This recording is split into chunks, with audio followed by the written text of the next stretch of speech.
We're an off-road shop that's also a TV show. Today on Xtreme, cast and crew come together to turn a stock Nissan into the ultimate high-definition, gear-toting 4x4. Plus, what these monster truck owners lack in big-dollar sponsorships, they make up for with heart. We love it, yeah!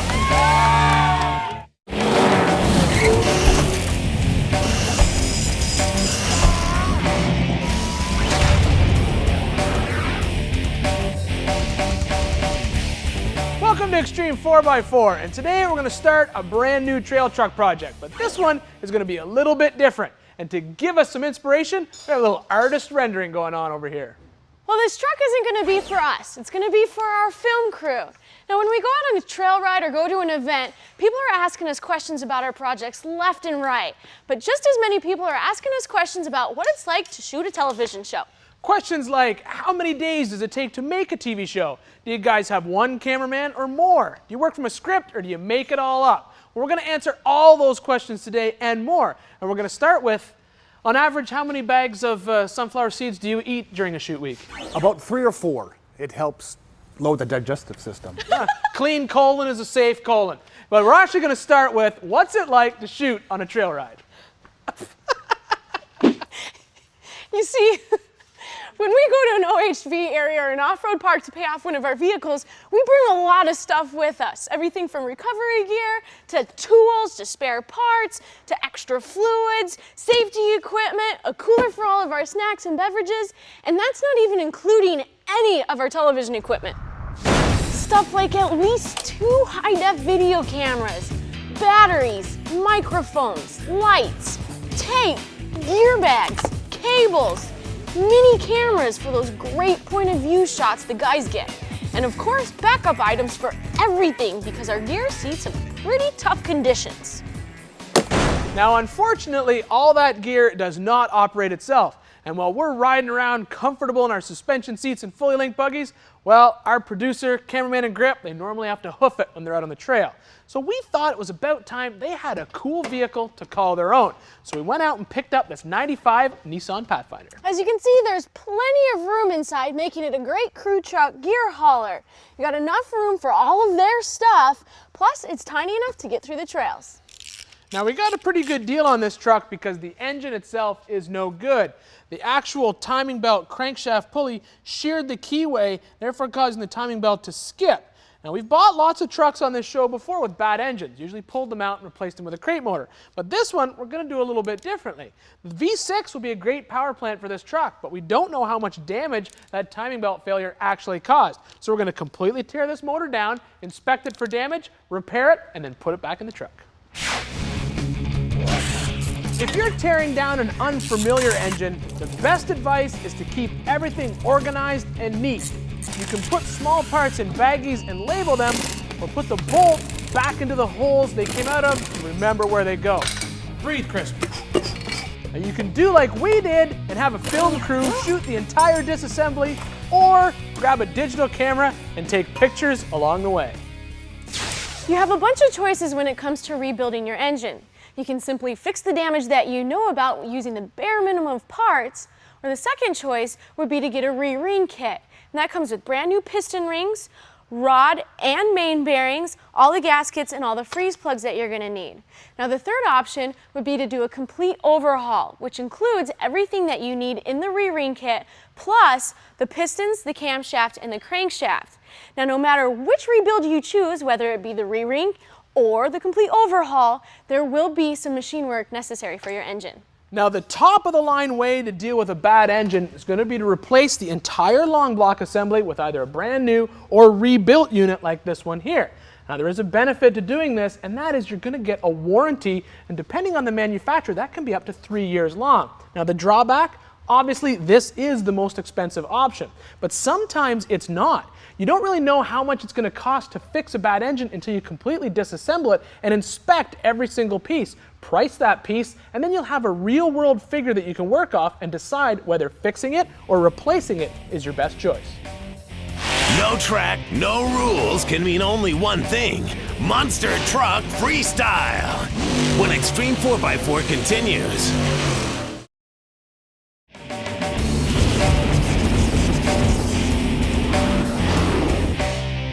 back on Xtreme and the beginning of our Nissan Pathfinder crew truck build, a project idea that honestly came to us from our crew themselves. Who quite frankly are tired of having to carry their cameras and their tripods and the batteries and the tapes from the trailhead over the rocks and through the mud. And since their awesome little minivan isn't trail worthy at all, this project is way past overdue. And speaking of all that gear, one thing that we are really excited about this year is the fact that we've converted over to high definition. Now, I don't have to tell you guys sitting at home with your brand new widescreen HD TVs, that picture quality is amazing. Now, we took our brand new cameras to the 26th annual O'Reilly Auto Parts Wheel Jamboree Nationals, where one of the coolest things to go watch is the monster truck freestyle.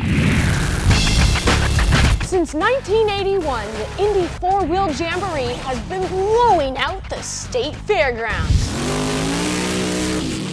It's just an awesome event. The Jamboree is the funnest events we do all year long. This is where we come to race. This 3-day off-road love fest featured monster trucks, tough trucks, and mud drags. They even had a rock crawl. They have everything. That's what's cool about the Jamboree. It's kind of like being a kid in a candy store. You know, this is, if you have anything to do with trucks, this is like the place to be. Out on the Midway, manufacturers were showing off their newest product. Big plus for us to get our name out and you know, spend the time with customers and, you know, answer good questions and that type of stuff. Whether it's taking a wild ride on Sergeant Smash or getting up close to Bigfoot, the kids know what they want to see at a Jamboree. We love monster trucks. Monster trucks! The bracket races show off a driver's prowess on the straight line. Racing, you're limited to here's the track, follow the path, that's what you got. Who wants to follow the path, man? We're 4x4 guys. This is Xtreme 4x4. Wait until freestyle to show off their driving chops. You get to go out there, show off, and just stretch your stuff, have fun. You can just go out here and kind of let your hair down and have a blast. Everybody's freestyle is different. That's what's cool about freestyle. It brings out your personality. There's no points or nothing involved. Just go out there and have a good time with it. Give the fans a good show. Raminator and Bigfoot dominate monster truck racing, but when it comes to freestyle, no team can match the intensity of Chris Bergeron in Spike. Tear it up, man, full throttle. And Jim Kohler in the Avenger. We get to get nuts, man, totally nuts.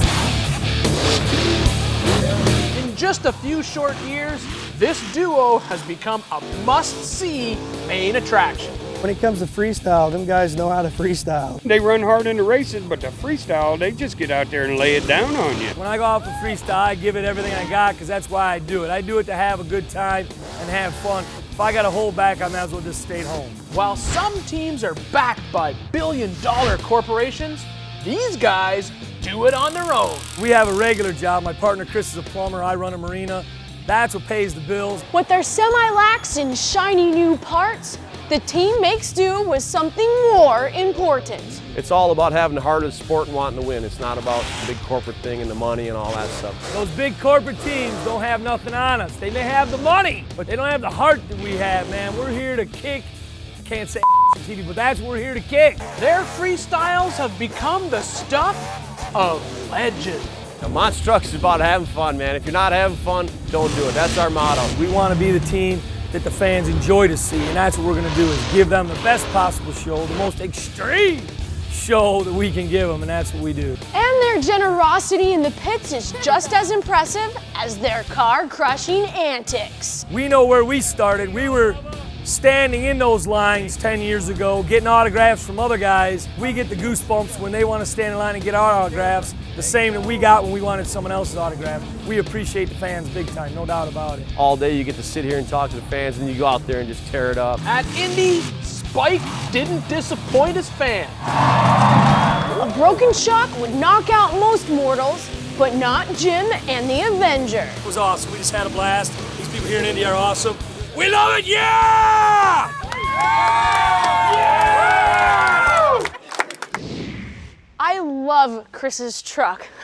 Spike. Isn't that appropriate? There's two things I love about this guy. Number one, it takes some huge cojones to pull off jumps like that. And number two, he does it all without big money sponsorship, all on his own dime.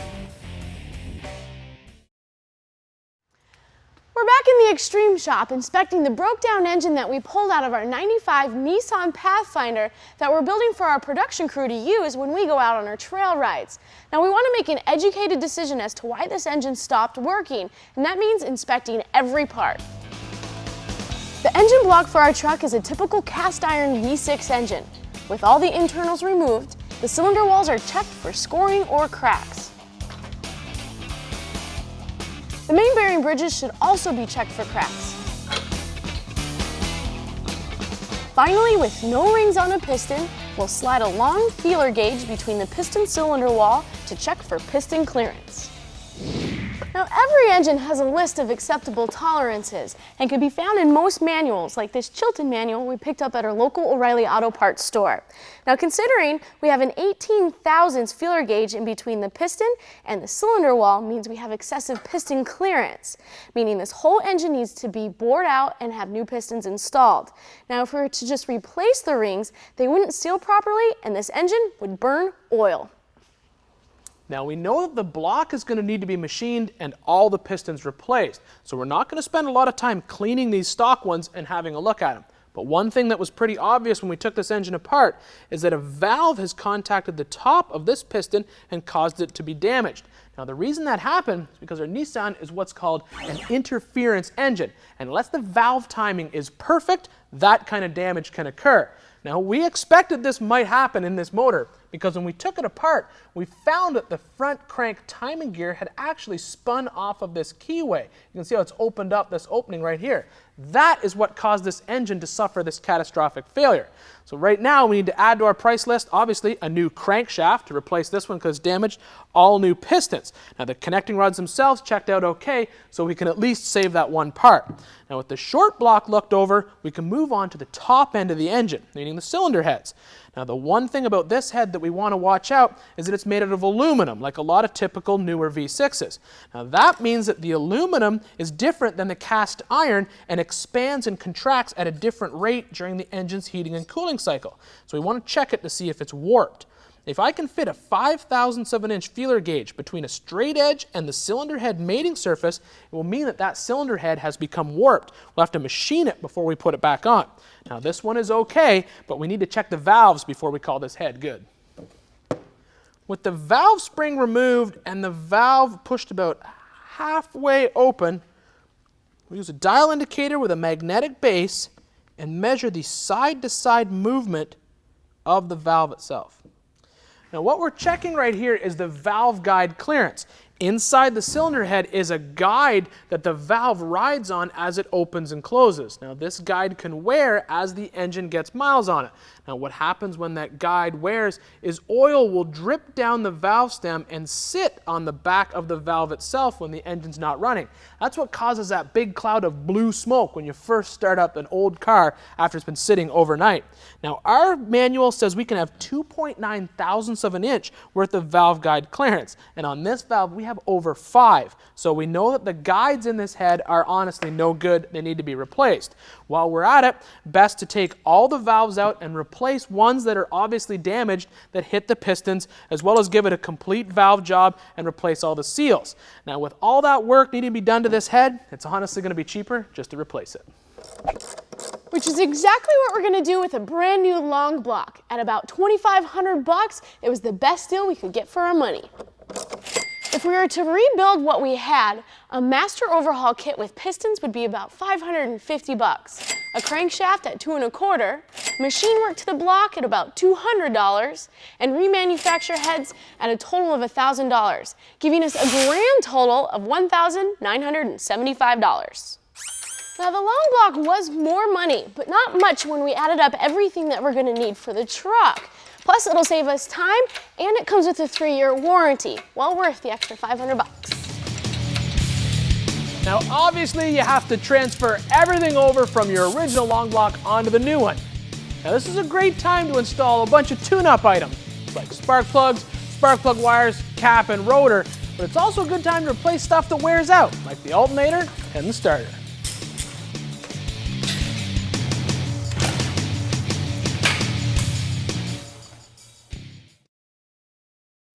Welcome back to the Xtreme Shop. With the new engine installed in our crew rig, our build team can focus on items that will make it more trail-worthy.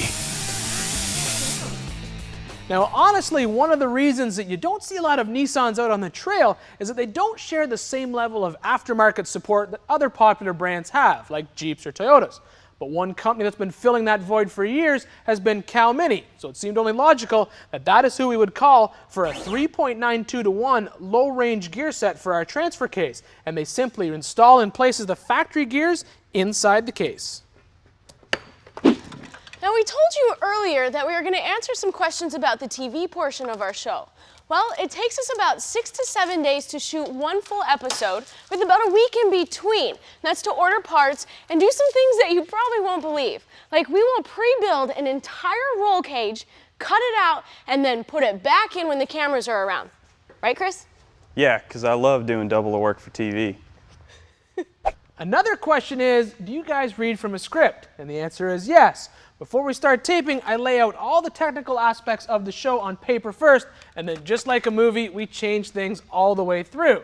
Making a show like Xtreme 4x4 without a script, well, would be like rebuilding a transfer case without a set of instructions. And we can't show you everything, like how this truck just magically appeared up in the air. Then we wouldn't have time to show you all the cool stuff, like this Kevlar clutch from Zoom Products. The stock clutch has worn down almost to the rivets, so it just makes sense to go ahead and replace it. Now, we chose Kevlar because it gives us a similar grip as ceramic without the harsh engagement.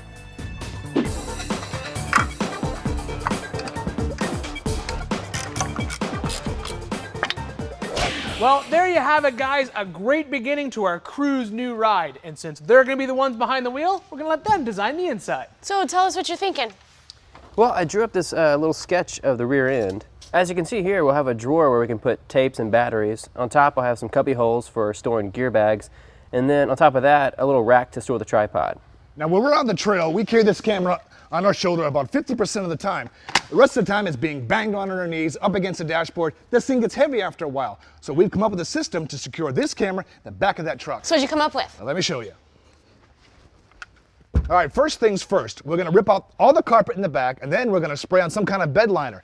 This tripod plate will connect to a roll-out drawer that will mount the plate to, secure the camera to the tripod mount, and that way it'll slide in and lock when we're on the trail. So have you guys come up with a name for it? Nissan Viewfinder. Nice, I like that. And check out the lights that Chris just built for it. So TV. See you next week.